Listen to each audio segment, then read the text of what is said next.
We got a saying in Romania, which is stating that if stupidity was illegal, you'd be in prison. It's an insult you can use against some people, but I never thought that I would actually see it play out in real life. I never thought that someone can be stupid enough to constantly make the wrong decisions over and over again and then land themselves in prison, serving a time probably worse than some murderers face. Like for instance, in my country, if you do vehicle manslaughter, like you run over someone with a car by accident, you get a couple of years, maybe 2 or 3. Mr. Somali is looking at over a decade in a South Korean prison. Like this is what we're talking about, and apparently there's going to be even more charges. And so I had to wonder, like, how do you get to this point? Because he already got into Japan and was a cheeky little shit there, and the country just threw him out. Like, they didn't want to waste taxpayer money having him in a prison. He was also lucky, you know, like, very rarely life throws you luck because the Biden administration was in charge, and Japan didn't want to get on the bad side of the United States, right? So, like, they couldn't risk a person of color perishing in a Japanese prison. So they just kicked him out. Then he went to Israel, was a cheeky little shit there, got assaulted by the cops. I think they kicked him out too, or he left. Not really sure what that happened. But then he went to South Korea. And in South Korea, things were different, you know, because Japanese people, they're polite to a fault. But South Koreans are polite to a point. And so they aren't allowing him to leave the country. They were like, no, you stay here. You get punishment now. And so they're throwing the book at him. And as I mentioned before, he is looking at least a decade behind bars. And so you gotta wonder, like, what is his strategy here? Like, what exactly is he doing? You know, like, I'm trying to put myself in his situation. Like, let's say I wake up tomorrow and I'm Johnny Somali, right? Like, all the things that Johnny Somali did aren't me, like someone else did them, but now I'm in his body, so I need to face the music. I need to face the consequences. What would my strategy be? And so everything that Johnny Somali is doing now doesn't make a lick of sense. And I was trying to speculate, maybe because he thinks that he's going to be homeless, like maybe he doesn't have money anymore.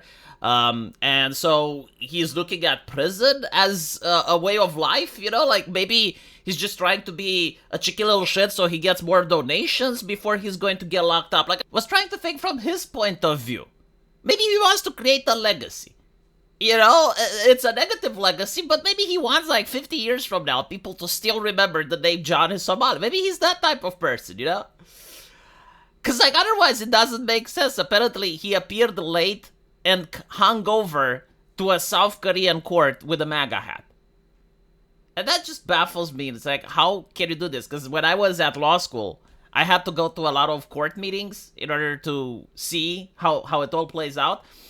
And even the poorest person, even a beggar, would still come in dressed with a suit.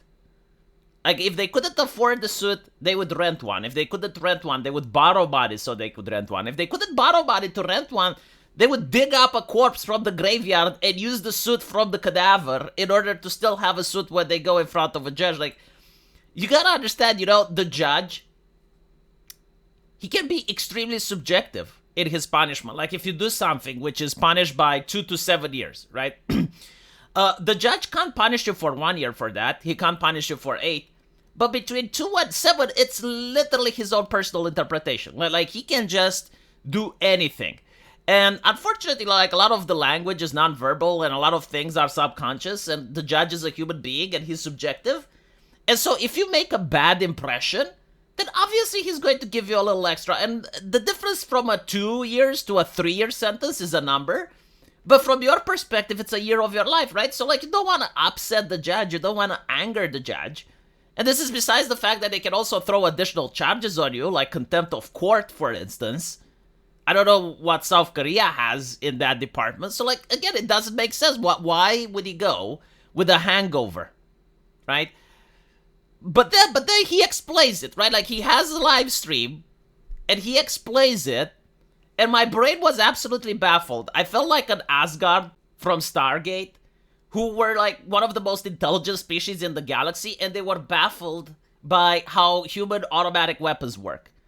because they were so simplistic in nature that an Asgard wouldn't even think to consider something so simple.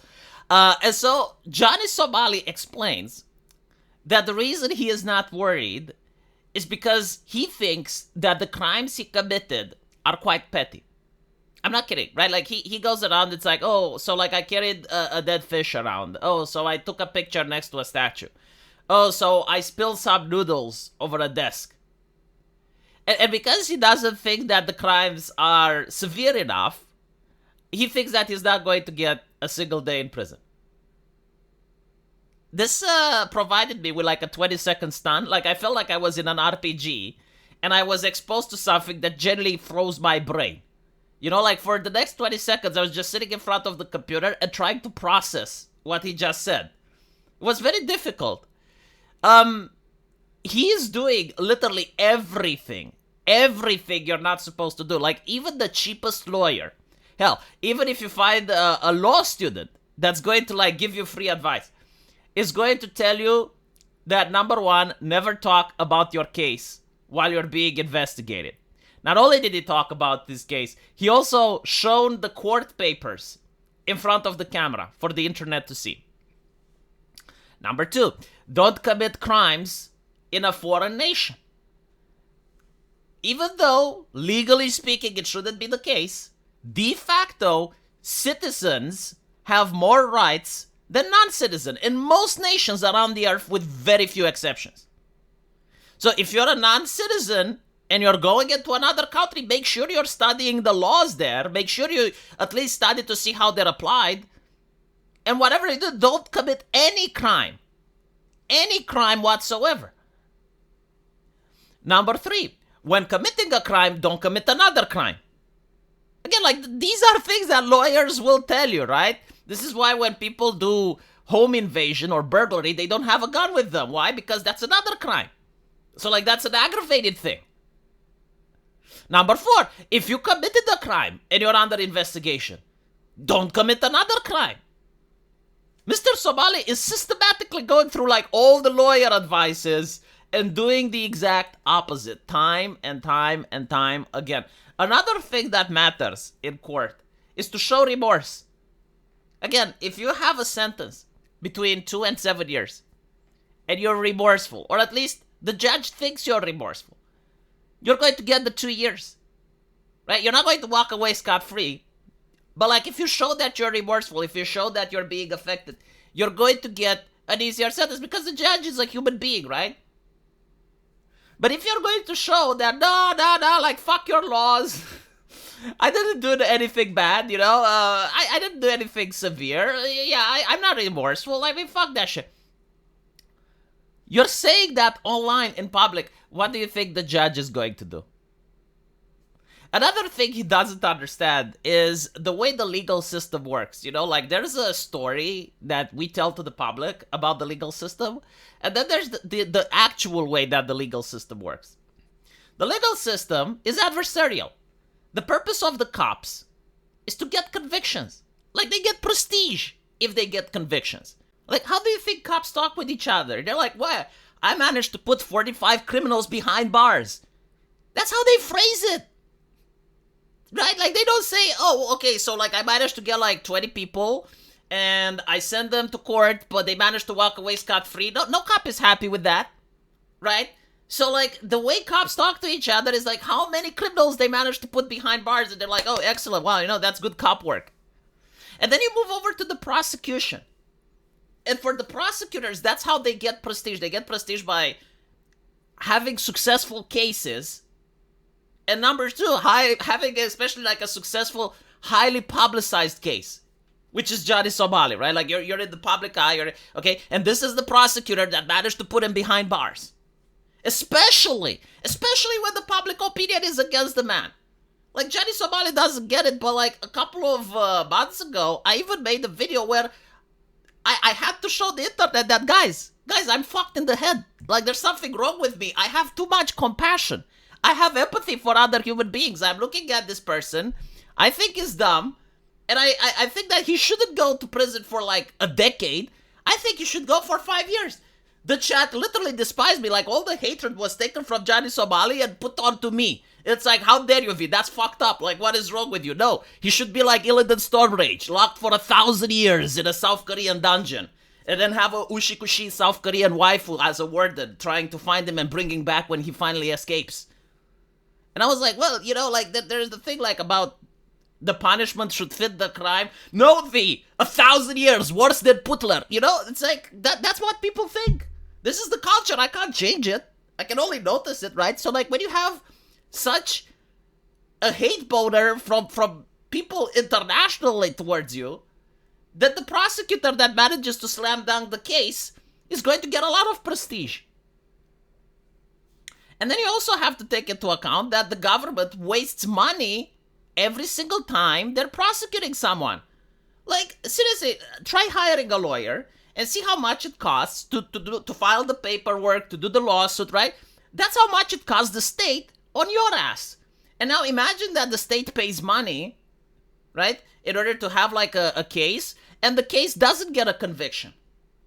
How do you think that looks to the prosecutor? Now, take into account that in South Korea, 90% of the cases, like after they go from the police, they go to a prosecutor, 90% of the cases that are picked up by prosecutors end up with convictions. Imagine being that prosecutor that managed to fail a case. How does it look on their reputation, especially in an Asian country where reputation is very important?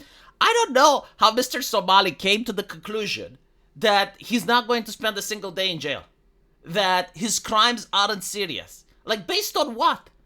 Based on the preconceived notions on how the justice system is supposed to work? And what if it doesn't work that way? What if you thought wrong?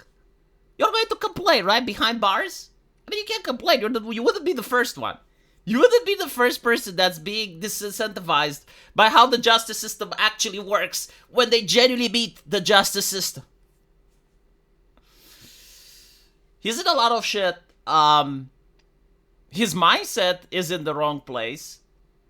It's going to be an extremely rude awakening. And the only way, the only possible way that he can get out is if the US Embassy intervenes. And while even under Joe Biden that wouldn't have been possible, and the reason I say even is because Joe Biden did actually intervene on behalf of a person that I personally don't think they deserved it. A female handball player that went with drugs in Russia, and she got arrested, right? And she was like a BLM supporter, kneel for the flag, America is systemically racist, and the systemically racist country got her ass out by trading Victor Bout for her. And it's also interesting because apparently in Russia there was another special operations guy, like an actual military individual that was rotting in a Russian prison for years.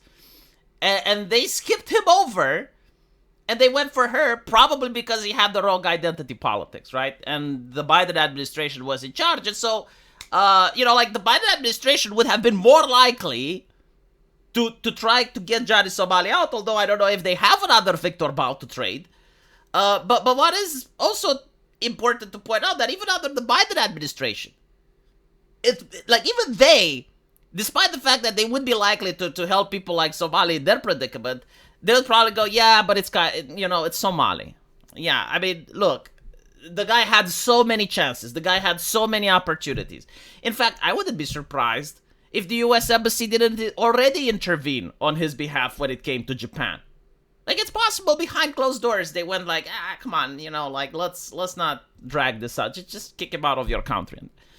Like, it's possible that actually happened because it's a high-profile case, right? Like everyone knows who he is, the internet knows who he is. It's like, well, he's a dumb kid, just... And then maybe with Israel as well, I don't know. But what is certain is that I don't think the Trump administration is going to intervene on his behalf regarding South Korea. I think that he's going to have to serve his sentence. And I think that it's going to be an extremely long sentence. For many reasons. Including the one that he's not showing any type of remorse for what he is doing. To be fair, if he actually turned his life around and he went in front of the cameras crying, look, I was just a dumb kid, blah, blah, blah, blah, blah. he wouldn't walk away scot-free, but like his situation would have been far better. And he may even have found like some people on the internet willing to try and help him with advice, willing to try and help him with donations. But no, like his behavior is to double down. And so the consequences of reality are going to unfold. And it's going to be really nasty when they hit him with the other charges. Because I think like those other charges, they're going to be even more severe. Which is why they're holding on to them, right? Like they want to make sure the case is ironclad. And also, you know, like the way the law works, like this is another thing. He doesn't believe that throwing a soup of noodles on a table is a big deal. It's like, well, it's not a big deal in America. You're in a foreign country. It is a big deal over there. And then it's also the law, right? Like, if they want to apply the letter of the law, they don't care if it's a big deal or not, right? Like, if you play North Korean propaganda music in the subway, even if you're not, like the law is supposed to prevent people who unironically are trying to spread North Korean propaganda while you were just trying to be a cheeky little shit, right? But the law says you're not allowed. So if the law says that, they can literally apply it and there's nothing you can do. Like the judge can just swing the hammer and say, well, this is the letter of the law. This is what you broke. I don't care the spirit or why it was passed.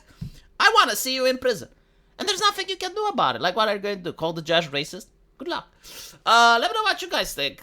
And as usual, I will see you in the comment section. Take care.